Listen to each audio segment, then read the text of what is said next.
This is the Rca Victor 9EY3 45 RPM record player, introduced to the public in early January of 1949. I bought this several years ago online, and fortunately I had an honest seller and one who could pack damn well too, so it was a win-win situation. When it arrived, I completely disassembled it, rebuilt it, shall we say, from the ground up. This has the 3-tube amplifier, and it has the original RCA date-coded tubes. I completely rebuilt the amp with new capacitors, checked all the resistors for value, cleaned the controls, and put it into operation. The record changer is the RP168, which was the first record changer RCA used. They later went to a 190, which was much more reliable, quieter, and a lot smoother as well. This is a single idler model. It's quite fast. I completely disassembled the changer. I replaced the grommets. I disassembled and cleaned the motor, reassembled everything following proper cleaning and lubrication. I also replaced the original crystal cartridge. It was had seen better days long ago. They didn't last very long to begin with, and I replaced it with a Sonotone cartridge. I completely polished the Bakelite cabinet, which, as I said, was completely scratch-free and chip-free. I was extremely lucky. The tone arm, though, because it had been handled over the years, was scratched, and so I decided to strip it, prime it, and match as closely as I could the original RCA gold paint. Came fairly close, and close enough for me, and I am fairly particular.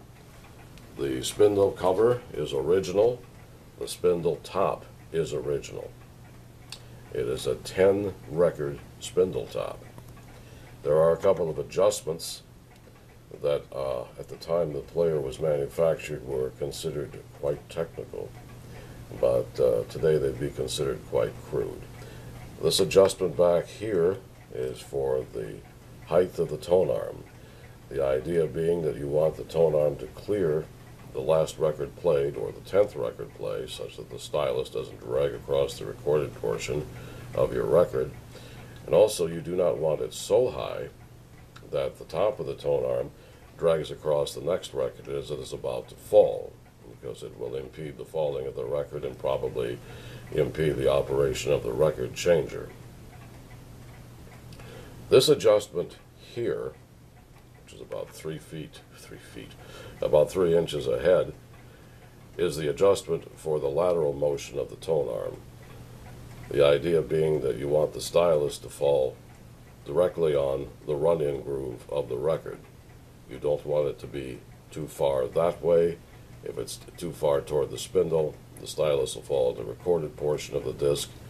If it is too far the other way, the actual edge of the tone arm may fall on the lip of the record. There are 2 controls. Oh, we've got the scanner on this morning. Too many hospital calls. Let's turn that down. There are 2 controls. This right here is the control for the reject mechanism, and this one is the on-off or volume control. The amplifier plays with a great deal of fidelity, and the sound is very good, considering the size of the speaker.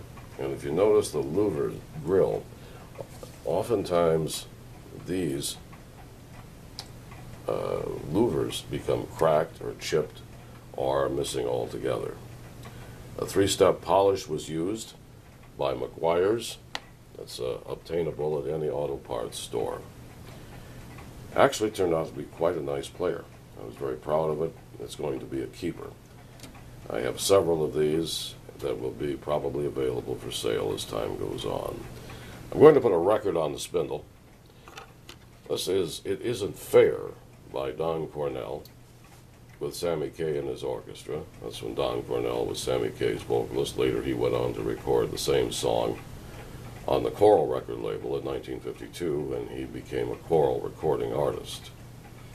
The music still has copyright on it, so unfortunately we won't be able to listen to it, but I will give you a demonstration as to how the record changer works.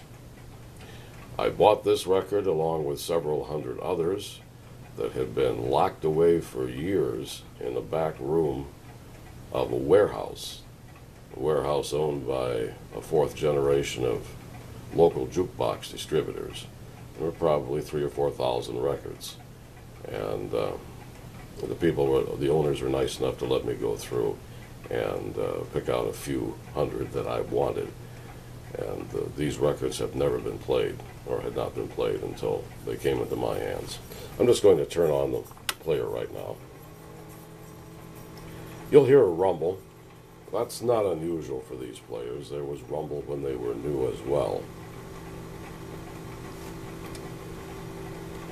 Give the reject button a push. The arm comes up, and the arm goes over to the lead-in groove.